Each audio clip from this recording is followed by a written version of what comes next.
Hello and welcome to Solopreneur, the show that helps business owners who are flying solo to solve their big sales, marketing, and systems challenges one episode at a time. You can watch the video version of this episode at solopreneur.com. I'm Gareth Everson, and on this episode, I'm going to be building on what we covered last time around building your annual content plan.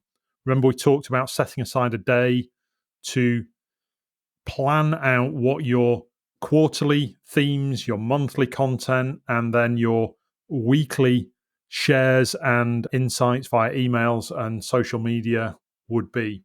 On this episode, I'm going to be diving a little bit further into some of the mechanics around that and some of the examples around what you could do with that content. What kind of content can you create?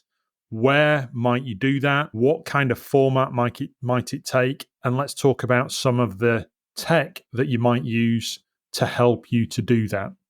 By way of a recap, if you want to download the annual content planning guide, it's a one-page document that just gives you a little summary of that annual structure and what you need each quarter, each month, each week.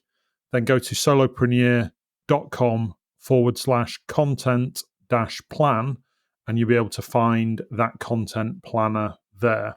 So let's get into this episode and we'll talk about some of the mechanics around producing that content.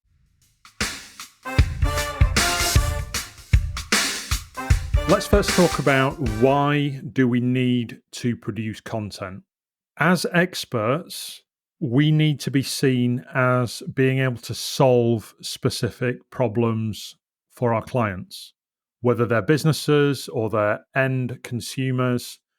We need that target market to be able to put us in a box of an area of expertise. And if we're not sharing content online, it makes it ever so difficult for people to be able to do that with us and to be able to put us in that box of being able to solve X, Y, or Z problems that they might encounter at some stage in the future. So if we're not creating content and if we're not creating these reminders for people or creating these nudges for them to think about that, then we're basically invisible online and we're relying entirely on chance or on relationships that we've already formed for people to create a pipeline of leads for us. And in all likelihood, that's not really going to happen, is it? So the reason that we need to create content is to be able to set these little reminders, these little snippets of insights and thought processes and nudges to people for them to be able to associate what we do with problems that either they or people that they know have, such that then when those problems occur or they need to address them, they know that they can call on us and our expertise to be able to address that. If we're not getting those leads and those inquiries and those associations, then basically our sales are going to be drying up and you're going to end up being in that realm of a business that talks about where it gets leads from as being, oh, I get leads from referrals. But we all know that when we talk about getting leads from referrals, it basically equates to it being patchy and us being reliant on chance or circumstances of being able to pull those leads in.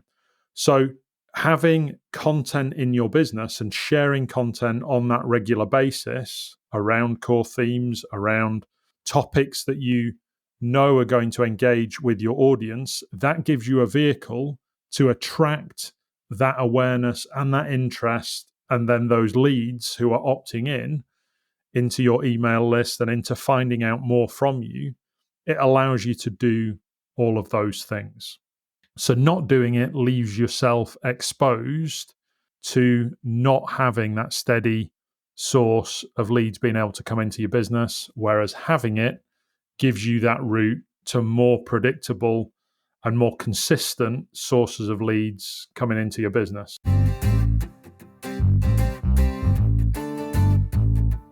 So then let's think about the format of what that content might look like.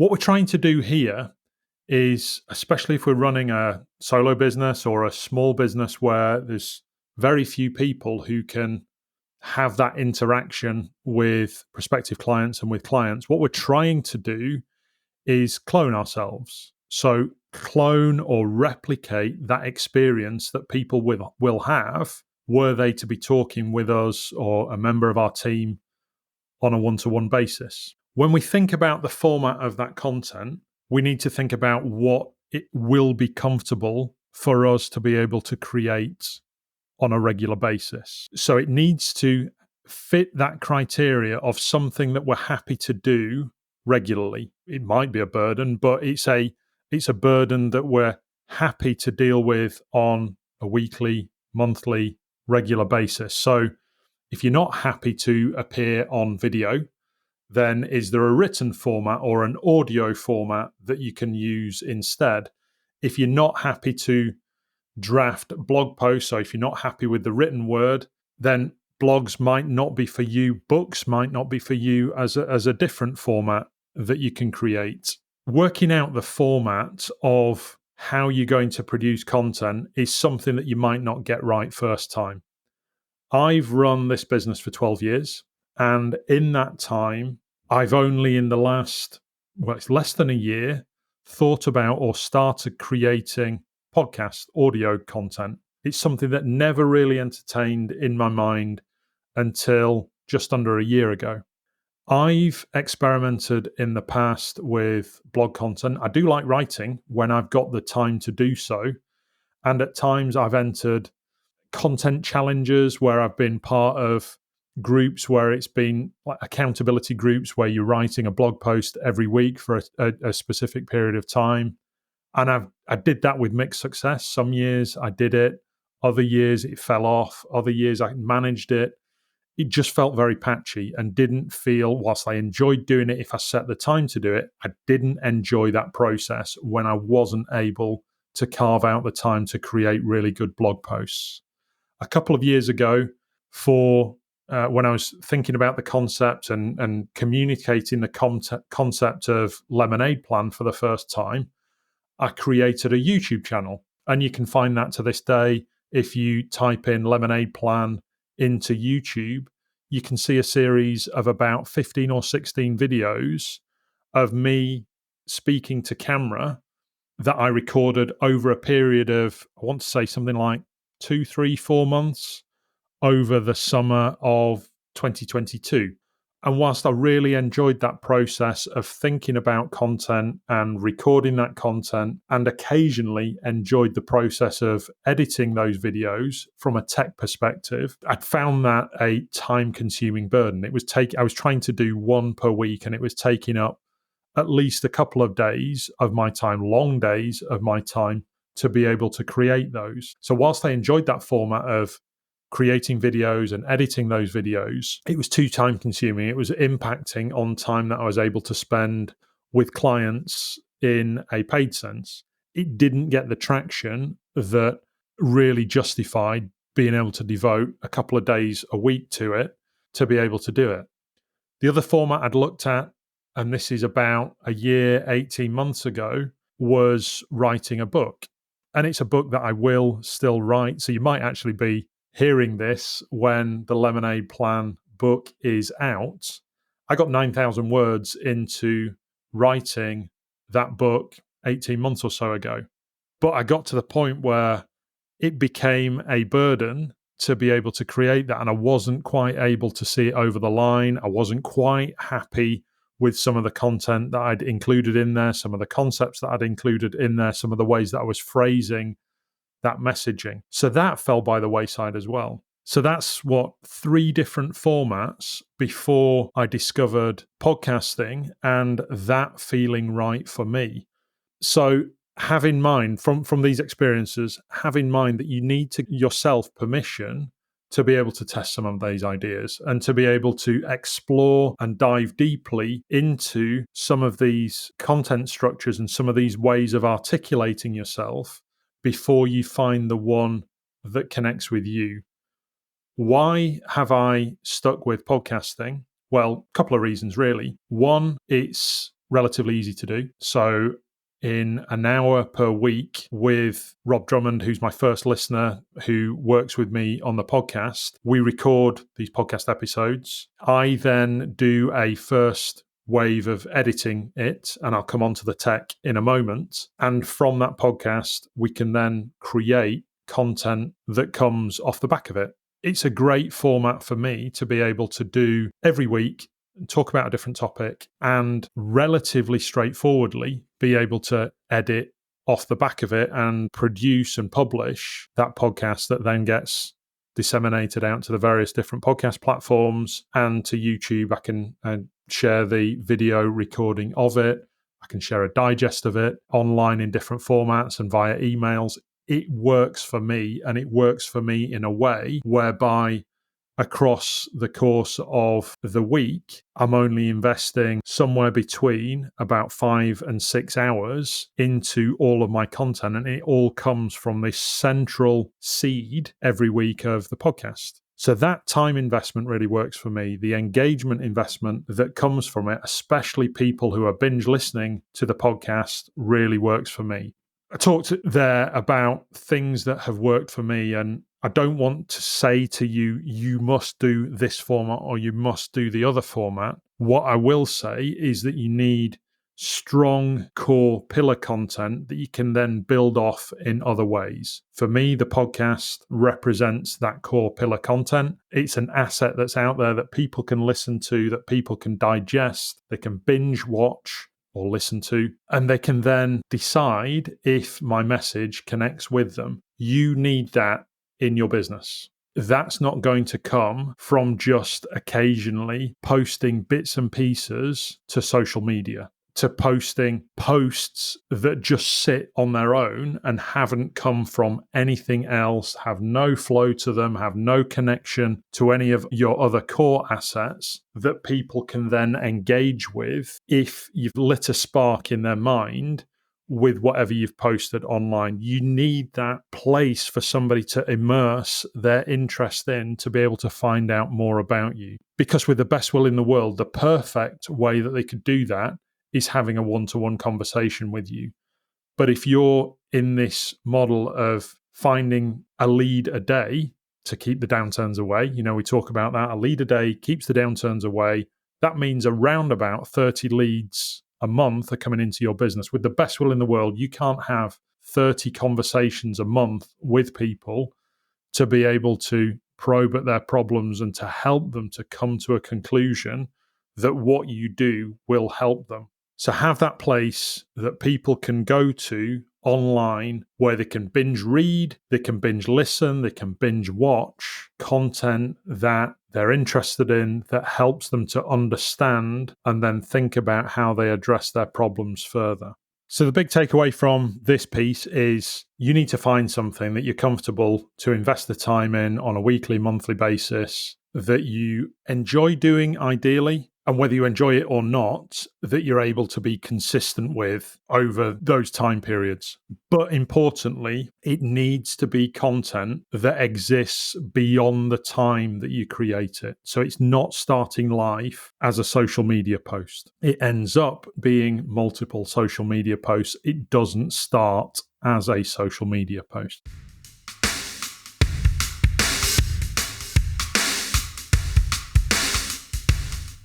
Let's come into talking about the tech that might help you to create some of this content. Let's focus first of all on the audio or video software that you can use. If you're creating audio-based content or video-based content, have a look at software like Riverside, like Descript, like Vimeo.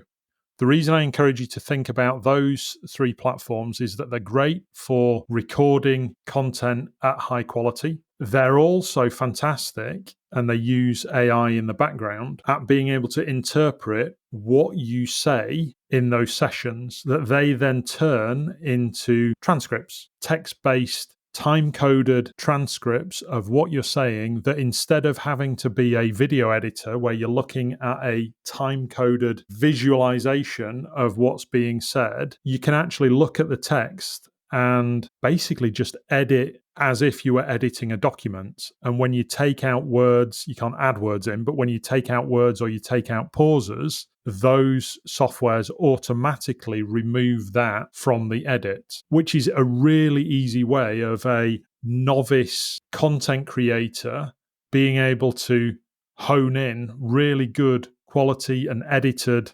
outputs, whether it's for video or for podcasts, without having to have really deep experience at video editing or podcast editing. So those three services are really worth looking at. I use Riverside, really love it, fantastic piece of software. Descript does a really similar thing. Vimeo does it from a video content perspective, and if you already have a license for Vimeo, have a look at their video editing feature where you can edit based on text. So all three of those have all of that. Riverside and Descript also allow you to go live, so record into their software, but go live on different social media platforms, Facebook, LinkedIn, YouTube. You can do all of those live through that. You can have guests that are on as well. They're fantastic pieces of software that are monthly subscriptions, but dramatically reduce the time it takes to edit what you produce and reduce the complexity of how you do that, so that as a novice,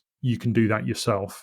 Then let's talk about our meeting hosting and webinar hosting platforms. For me, really the only game in town for all of this is Zoom. I still think they do a fantastic service for hosted meetings. And if you want webinars, they have a webinar platform that you can use there as well. The difference between the two, the different tiers of Zoom for that. Meetings, everybody that joins a meeting can see everybody else. Webinars, when somebody joins a webinar session, they don't get to see who else is attending that webinar. The benefit of that is that if you're just starting out, and you know you don't have a big list and you're not going to have many attendees, is that if you buy the webinar tier of Zoom, you at least know that even if there's only one person on the line or a couple of people on the line, it's not embarrassing that they all know that there are so few people that are there.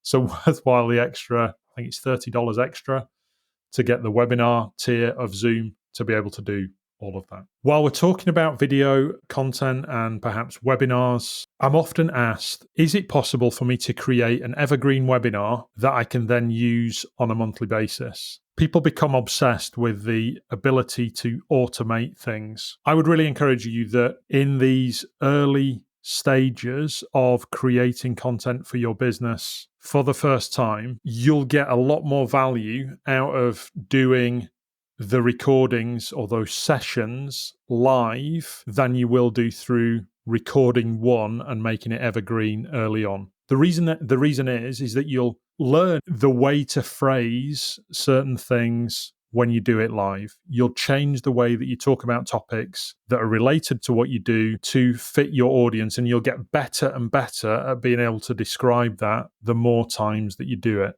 So if you are going to go evergreen and automate the whole process, I would encourage you not to do that for the first at least six months, but probably more realistically for the first 12 months. So that's a question that always comes up. Should I have evergreen webinars, or can I have evergreen webinars? The answer is probably not, and that's the reason why.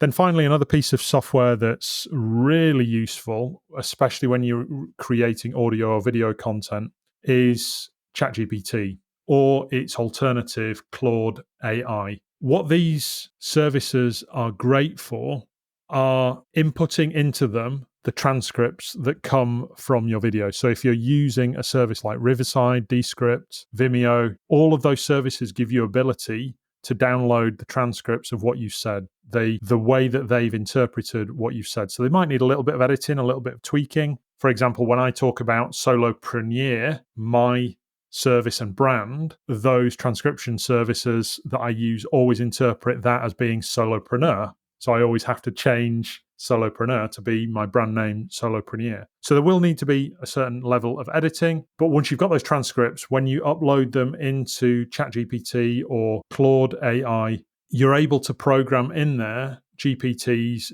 that can turn those transcripts into digestible summary formats of what you've talked about on your video or your podcast or your webinar. The great thing about that is that you can then create social media posts, you can create emails, you can create short LinkedIn newsletters or articles that give you a good version 1 draft of that content that you can then tweak and amend later. That is a huge time saver and a multiplier of being able to use a single piece of content in multiple different ways. So don't overlook the potential of using ChatGPT or Claude AI to do some of those activities. Really valuable way of repurposing things. I mentioned Riverside and Descript and Vimeo. I use Riverside, and one of the things that I really like about it, and also sometimes really hate about it, they haven't quite perfected this, is that they will also give you magic snippets of your content. So they will interpret what is in your video and give you short, digestible video formats that you can share on social media of things that you've said. Not always perfect, and you can edit the start and end of those, but from a longer recording, you can create short versions that you can share on, say, Instagram, LinkedIn, Facebook, YouTube Shorts of that content that then gets eyeballs on it that you can then push to looking at the larger piece. So really good services there. I believe Riverside definitely does it. Descript, I think, also does this magic content type format where you can repurpose things that way.